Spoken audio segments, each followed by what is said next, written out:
Assalamu alaikum, qasiyetli Kırgızstanlıklar. Qasiyetli dep ayтканыма өзүм кубанам. Себеп qasiyetli деп ар бир жакшы учурларда жакшы сөздөр менен гана айтуу керек.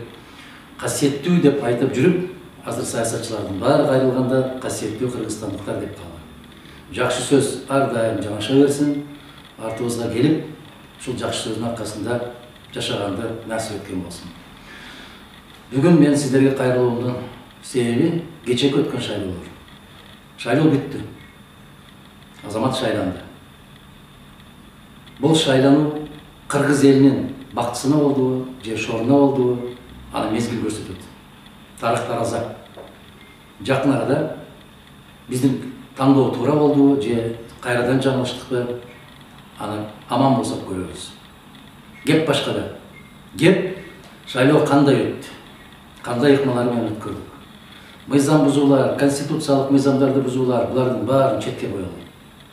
Башында эле айткам, биз атаандашпыз, бирок бири-бирибизге эч качан душман эмеспиз деп. Өлкөбүз бир, жерибиз бир, элибиз бир. Демек тагдырыбыз бир. Басаар жолубуз да бир. Эмне болсо ошол болсун. Өтөрүшөт. Алдыбызда эмне бар? Биз ар бирибиз өзүбүз кылчайып карап, өзүбүздүн баскан жолубузга, өзүбүздүн кабыл алган чечимибизге баа бере турган күндөр алдыда.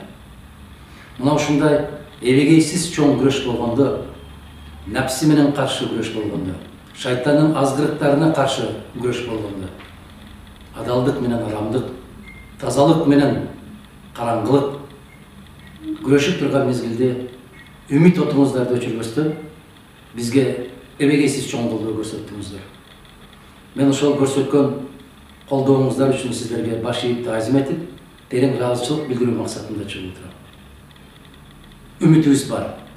Эртеби кечпи баары бир чындык өзүнүн ордун алат.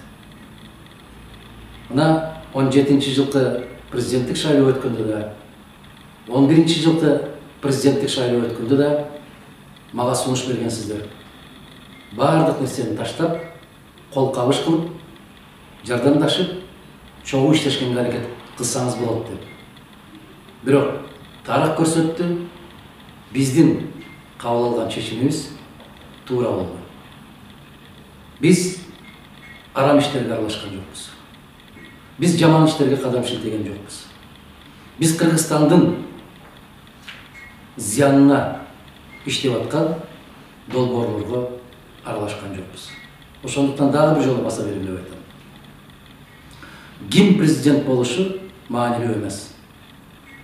А президенттин кандай кадамдарды шилтейт, кандай иштерди аткарат, кандай жол менен басат, бул өтө маанилүү. Эң негизги максатыбыз биз тазалык, мыйзамдуулук. Ушул жолубуздан тайбайбыз. Бул жолдон кайтпайбыз. Урматтуу кыргызстандыктар, дагы бир жолу сиздерге колдооңуздар үчүн, ишенимиңиздер үчүн терең ыраазычылык билдирип, мен барбай калган айылдарда, барбай калган райондордо дагы тикеңерден тике туруп, эч кандай акча каражат дебей, өз келечегибиз, балдарыбыздын келечеги, өз тагдырыбыз үчүн деп күрөшкөн сиздер баатырсыздар. Биз жеңилдик деп ойлобоңуздар. Ким жеңди? Ким жеңилди? Анын баасын тарых берет, мезгил берет. Кээ бир жеңилүүлөр жеңгенге караганда кымбатыраак болот. Сиздин, биздин жеңишибиз ошондой жеңиштерден болсун. Баарыңыздарга терең ыраазычылык билдирип, рахмат айтып, майтарылгыс эркиңиздерге таазим кылып, адилеттик үчүн, тазалык үчүн, мыйзамдуулук үчүн күрөшүңүздөрдө ар дайым жараткан жар болсун деп, элибиз аман, жерибиз бүтүн, тойлордо, жакшылыктарда, жакшы күндөрдө жолугушкан күндөрүбүздү жараткан насип кылып, эч качан кармашкан колубуз, баскан жолубуз эки ача болуп, эки айыр болбосун. Биздин күчүбүз дайым чогуу жүргөнүбүздө. Баарыңыздарга ийгилик, жакшылык бар болуңуздар.